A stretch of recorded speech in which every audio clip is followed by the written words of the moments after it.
Mesdames et messieurs, bonsoir et toujours vous êtes le bienvenu dans Direct, votre émission presque quotidienne au cours de laquelle on essaye de vous présenter presque les grands événements qui ont émaillé la scène égyptienne et bien sûr l'événement qui attire l'attention non seulement de l'Égypte mais plutôt le monde entier actuellement, c'est cette situation humanitaire désastreuse dans la bande de Gaza. Désastreuse parce qu'il y a des massacres israéliens quotidiens au vu au sud du monde entier et la communauté internationale reste jusqu'à maintenant presque silencieuse à l'exception de quelques condamnations, de quelques dénonciations, mais sur le terrain, toujours, il y a un blocus israélien tout à fait strict contre la bande de Gaza. Toujours, il y a des efforts de la part de l'Égypte afin d'arriver à sauver le peuple palestinien. L'État égyptien essaye par tous ses efforts d'arriver à envoyer des aides et des assistances humanitaires très urgentes pour les Palestiniens de la bande de Gaza qui sont toujours sous les bombardements, les agressions, les crimes, les massacres israéliens perpétrés jour et nuit par Tel Aviv au vu de tout le monde. Et c'est pourquoi toujours à plusieurs niveaux on essaye, ou plutôt l'Égypte essaie toujours à déployer des efforts très intenses afin d'arriver à une sorte d'accalmie, à une sorte de désescalade, à faire entrer par n'importe quel moyen des assistances urgentes aux Palestiniens de la bande de Gaza. À cet égard, nous devons commencer donc par cette nouvelle. Le président Abdel Fattah al-Sisi a reçu le roi Abdallah II de Jordanie. Le porte-parole officiel de la présidence de la République a déclaré que les deux leaders ont eu une séance de discussion au cours de laquelle le président Sisi a accueilli son frère, le roi de Jordanie, dans sa deuxième patrie, l'Égypte, et ont exprimé leur satisfaction quant au rythme de développement des relations étroites entre les deux pays et les moyens de les développer dans divers domaines pour répondre aux aspirations des peuples égyptiens et jordaniens et en plus d'assurer une consultation continue, une coordination permanente au plus haut niveau politique des deux pays.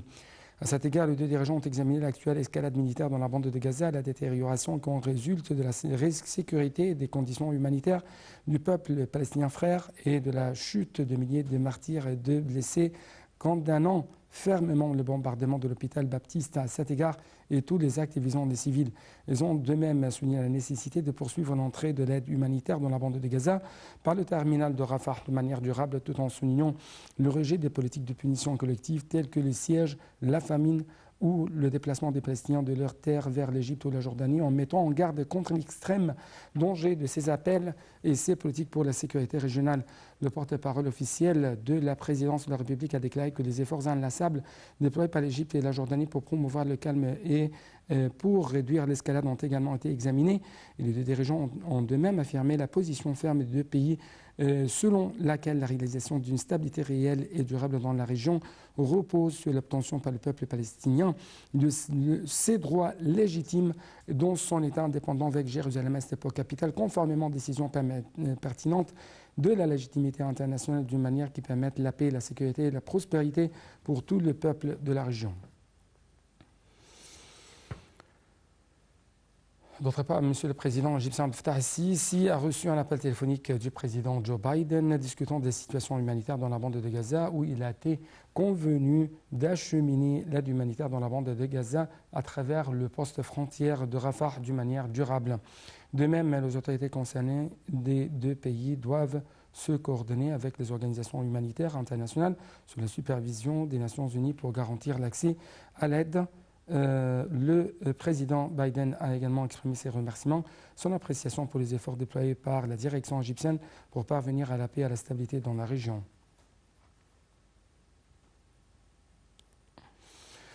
Toujours, nous poursuivons les activités développées par M. le président égyptien Abdel Fattah al-Sisi afin d'arriver à une sorte d'apaisement, désescalade dans la bande de Gaza pour arriver à avoir un soutien international à la paix et à la stabilité au Proche-Orient. Le président Sisi a reçu mercredi un appel téléphonique du président sud-africain Cyril Ramaphosa pour échanger les points de vue autour de la conjoncture régionale et l'escalade militaire israélienne dans la bande de Gaza. Les deux dirigeants ont été convergents sur la dangerosité de la situation actuelle qui menace la stabilité régionale, ce qui exige une action immédiate pour atténuer la tension et arrêter la violence tout en assurant la protection des civils. Ils ont également rejeté la situation des Palestiniens assiégés ainsi que leur déplacement forcé. M. Ramaphosa et Sisi ont de même affirmé l'importance de trouver un moyen sûr, mais aussi rapide pour acheminer les aides humanitaires et de secours aux habitants de Gaza au vu de la détérioration de la situation humanitaire devenue catastrophique. D'autre part, le président Abdel Fattah al-Sisi a souligné l'importance de continuer à acheminer de manière durable les aides humanitaires au peuple palestinien dans la bande de Gaza, cette affaire étant une priorité maximale au vu de la situation détériorée dans l'enclave. Cette déclaration a été faite lors d'un entretien avec le chef du commandement central des États-Unis, CENTCOM, le général Michael Kurilla, en présence du ministre de la Défense et de la Production militaire Mohammad Zaki. Les deux parties ont affirmé le souci de promouvoir les partenariats stratégiques entre l'Égypte et les États-Unis et d'intensifier la coopération dans divers domaines, notamment militaires et sécuritaires, surtout vu l'importance de ce partenariat pour le soutien des efforts d'instauration de la stabilité et de la paix au Moyen-Orient. L'entretien a porté également sur un nombre de sujets d'intérêt commun, notamment le développement de la situation de la bande de Gaza. Monsieur le Président a évoqué les efforts déployés par l'Égypte en faveur d'une désescalade et a confirmé l'importance de la conjonction des efforts de la communauté internationale pour continuer la situation tendue et arrêter l'escalade et passer à l'approche consistant à relancer le processus de paix sur la base de la solution à deux États.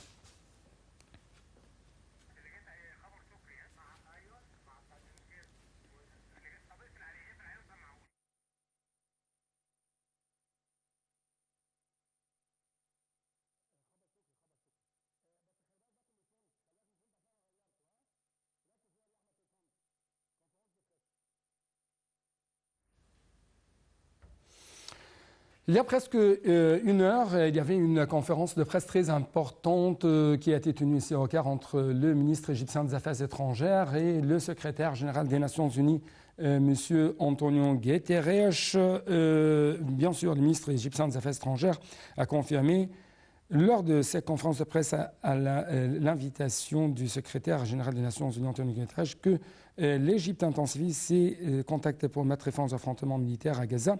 Il a également souligné la nécessité d'un arrêt immédiat de la violence et d'un retour au calme, d'un retour, bien sûr, à une table de négociation pour arriver quand même à la paix et à la stabilité. Il a également souligné que prendre pour cible des hôpitaux palestiniens constitue une attaque flagrante et une violation des droits humains et internationaux. M. Choukri a expliqué que l'aéroport d'Al Arish reçoit des milliers d'aides et que l'Égypte cherche à acheminer le plus rapidement possible vers la bande de Gaza. Il a souligné que l'Égypte rejette toute tentative visant à liquider la question palestinienne, soulignant que les efforts égyptiens se poursuivent pour continuer l'escalade dans la bande de Gaza et empêcher le déplacement des Palestiniens de leur territoire, expliquant que le déplacement des Palestiniens de la bande de Gaza est hors de question. Il a souligné que le prochain sommet de paix en Égypte samedi prochain appelle à une réduction de l'escalade, appelle à un cessez-le-feu. Il a de même souligné que le fait de prendre pour cible le siège et le centre d'aide des Nations Unies constitue une autre violation des lois et des droits internationaux. Également, nous devons vous rappeler que M. Guterres a affirmé l'importance de respecter les droits internationaux humanitaires dans les temps de guerre. Il a exigé la nécessité de faire entrer les aides humanitaires à la bande de Gaza. Il a remercié l'Égypte pour ses efforts visant à arriver à la calmie, visant à arriver à une sorte de désescalade dans la bande de Gaza. Et il a affirmé dans une déclaration tout à fait très importante, pas de solution pour la cause palestinienne sans un État palestinien indépendant à côté d'Israël.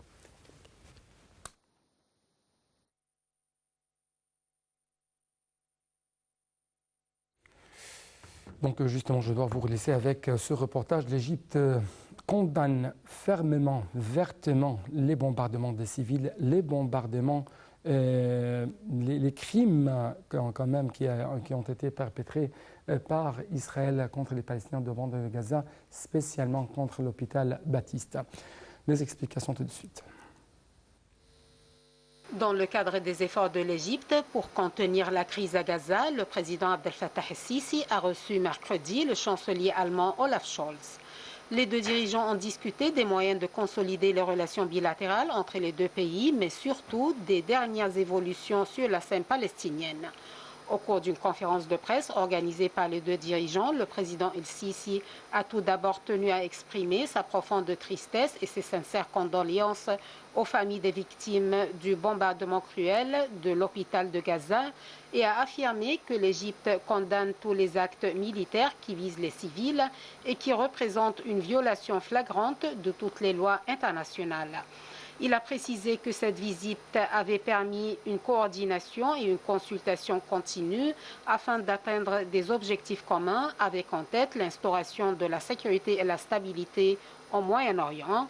Selon le président el-Sisi, l'escalade militaire dans la bande de Gaza a coûté la vie à des milliers de civils des deux côtés et menace également les civils et les peuples de la région, alors que la situation humanitaire dans la bande de Gaza se détériore d'une manière déplorable et sans précédent. Il a mis l'accent sur le fait que la poursuite des opérations militaires aura des répercussions sécuritaires et humanitaires qui pourraient échapper à tout contrôle et même menacer d'étendre le conflit si toutes les parties internationales et régionales ne conjuguent pas leurs efforts pour un arrêt immédiat de l'escalade actuelle. D'autre part, il a précisé qu'il avait discuté avec le chancelier Scholz les efforts déployés par l'Égypte pour contenir la crise à travers les contacts intensifs avec les parties du conflit ainsi que les parties internationales et régionales au cours des derniers jours. Dans ce contexte, le président s'est montré clair sur les positions inaliénable de l'Égypte, confirmant qu'elle est profondément préoccupée par la gravité de la détérioration de la situation humanitaire dans la bande de Gaza et soulignant la nécessité de permettre l'acheminement de l'aide humanitaire et des secours dans la bande de Gaza et de faciliter le travail des Nations Unies et des organisations humanitaires. C'est ainsi qu'il a réitéré que l'Égypte continue de recevoir les aides humanitaires et qu'elle s'engage à les transférer à la bande de Gaza via le point de passage terrestre de Rafah lorsque la situation le permettra, compte tenu du fait que l'Égypte ne l'a pas fermé depuis le début de la crise. Le président el-Sisi a insisté que l'Égypte rejetait la liquidation de la cause palestinienne par les moyens militaires, par les tentatives de déplacer de force les Palestiniens de leurs terres ou aux dépens des pays de la région et que l'Égypte comptait sur sa position qui soutient le droit légitime des Palestiniens en leurs terres et soutient la lutte du peuple palestinien. En conclusion, le président el-Sisi a précisé qu'il avait discuté avec le chancelier allemand du sommet convoqué par l'Égypte pour discuter des évolutions et de l'avenir de la cause palestinienne et du processus de paix et que les deux dirigeants avaient souligné l'importance que le sommet aboutisse à des résultats qui permettent de mettre fin à l'escalade en cours pour sauver le sang des civils et faire face à la détérioration de la situation humanitaire et donner une forte impulsion au processus de paix.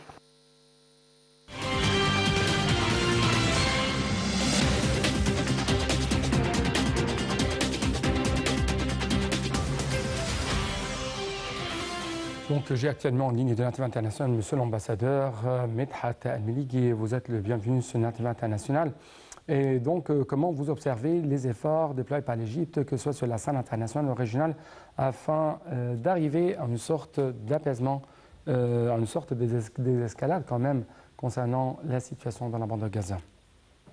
Bon, j'ai pas vraiment bien entendu votre question. Bonsoir, premièrement, vous et tous vos téléspectateurs. Encore une fois, ma question, je vais essayer de hausser ma voix. Ma question, votre remarque, comment vous observez les efforts déployés par l'Égypte sur la scène internationale et régionale vis-à-vis de la situation de la bande de Gaza? Bon, alors, premièrement, on doit préciser que ça fait déjà plusieurs jours qu'on voit notre président, M. Abdel Fattah el-Sisi, s'entretenir avec plusieurs leaders du monde. Alors hier, c'était une conférence de presse où son Excellence a précisé que c'était très important pour calmer, premièrement, son propre peuple qui avait des craintes de envahissement de l'Égypte par les Palestiniens à cause du bombardement de la bande de Gaza. Alors, Son Excellence a bien précisé qu'il va tout faire de son mieux et qu'il n'y a pas d'intention d'accueillir ici par force et par la force des événements les Palestiniens ici. Alors là, c'était la première étape en ce qui concerne le peuple égyptien. En ce qui concerne les Palestiniens de la bande de Gaza, alors, comme vous le savez, comme on le sait tous, qu'il y a l'aide humanitaire qui attend devant la frontière pour qu'ils puissent entrer. Je pense qu'il y a eu déjà quelques camions et le reste viendra à tour de rôle. Ça, c'est le plus important parce qu'il y a déjà une crise humanitaire.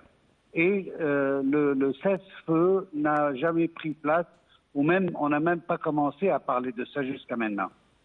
Oui. D'autre part, j'aimerais poser cette question en ce qui concerne cette déclaration faite par monsieur le secrétaire général des Nations Unies, M. Antonio Guterres, qui a dit « pas de solution à la question palestinienne sans un État palestinien indépendant ». De l'autre côté, on a entendu parler que pas de question de déplacement forcé des Palestiniens. Comment vous avez vu de telles déclarations, notamment de la part du secrétaire général des Nations Unies? Alors, Son Excellence, Monsieur le secrétaire général des Nations Unies, lui, il tient à tout prix de calmer la situation, quelles que soient les conséquences ou les concessions qu'on doit faire. Alors, je trouve que même il y a quelques jours, il a parlé de la libération inconditionnelle de tous ce qu'il a appelé otages israéliens à la bande de Gaza. Ouais. Et il n'a pas précisé du tout le sort des Palestiniens qui sont dans les prisons israéliennes. Et je pense qu'une des choses que beaucoup de gens attendent, c'est qu'il y aura un certain échange de prisonniers entre les deux parties. Ça, c'est la première chose. Deuxième chose, on a des règles établies depuis toujours. Avec le secrétaire général et avant lui-même. C'est le droit international qu'on a toujours essayé d'appliquer sur la question palestinienne. Alors on peut avoir la paix durable quand il n'y a pas une agression entre les Palestiniens et les Israéliens. Et je parle ici des forces et le ministère de Défense israélien qui continue à bombarder sans cesse ce qui ne donne pas vraiment une chance pour pouvoir commencer des négociations et des parlementaires sérieuses entre les deux parties. Oui, oui.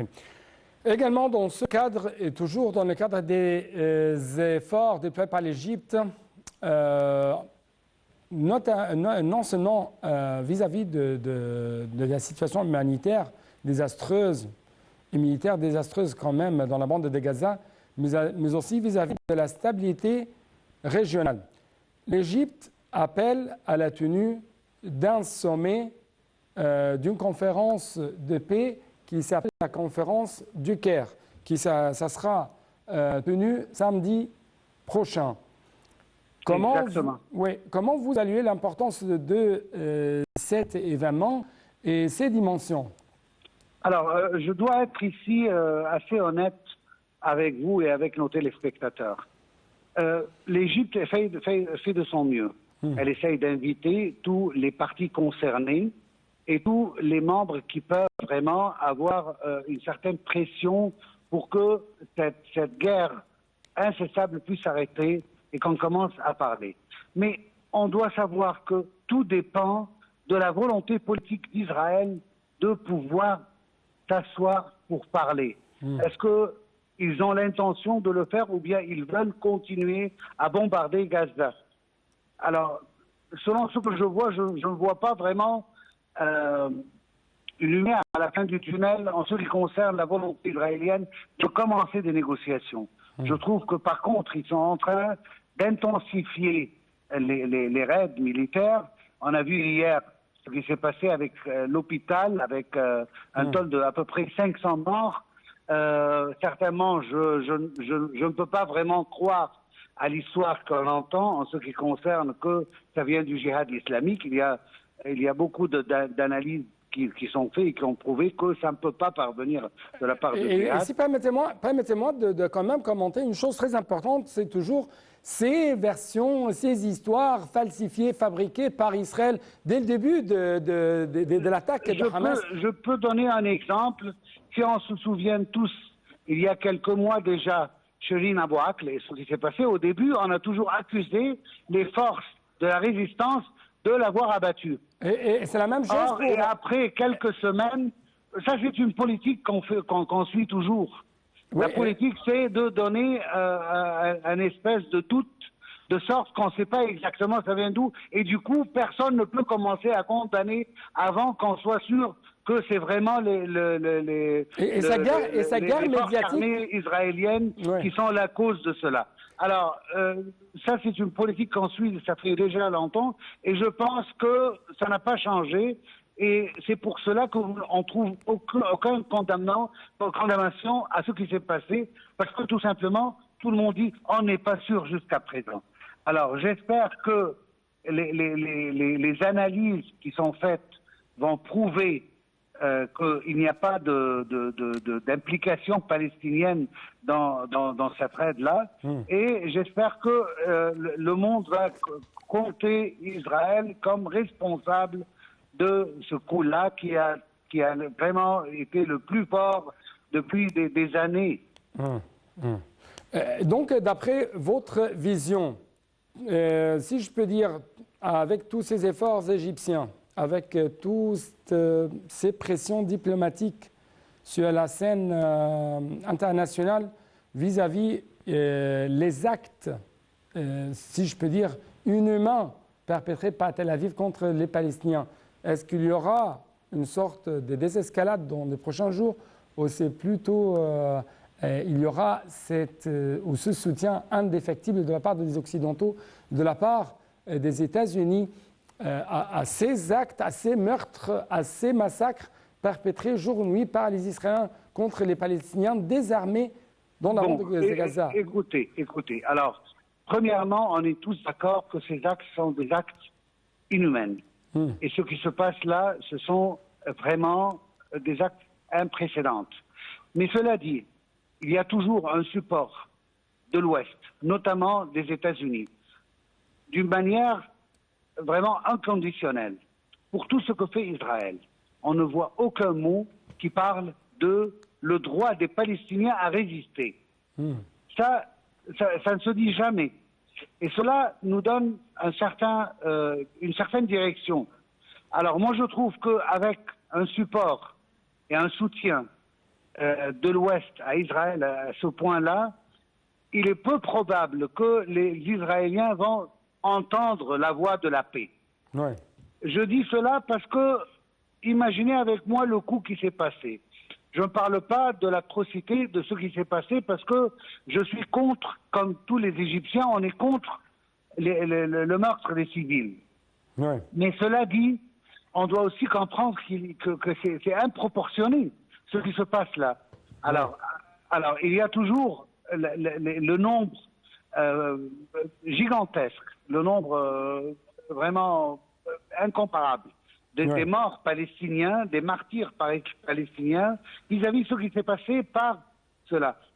Et malgré tout ça, parce qu'Israël a subi un coup qui a été comme une insulte pour ses services secrets, pour son armée, pour beaucoup de choses. Alors il essaye de tourner la situation à tout prix, quoi que ce soit le nombre de morts de la partie palestinienne. Ça ne leur concerne pas. L'essentiel pour eux, c'est de reprendre leur orgueil, si vous voulez, militaire, et des services qui ont tout perdu devant leur orgueil militaire et d'une manière tout à fait, d'une manière violente, d'une manière qui arrive à la violation flagrante de tout droit humanitaire, humain, international. Justement, hier, monsieur l'ambassadeur, hier, le Conseil des députés a tenu hier quand même il y avait un soutien populaire et aujourd'hui quand même il y avait un soutien populaire au niveau des parlementaires au président Abdel Fattah el-Sisi. Oui. Donc j'aimerais poser cette question, mais après cette petite pause. Je suis fier de ce que fait mon peuple. J'aimerais poser cette question, mais après cette petite pause.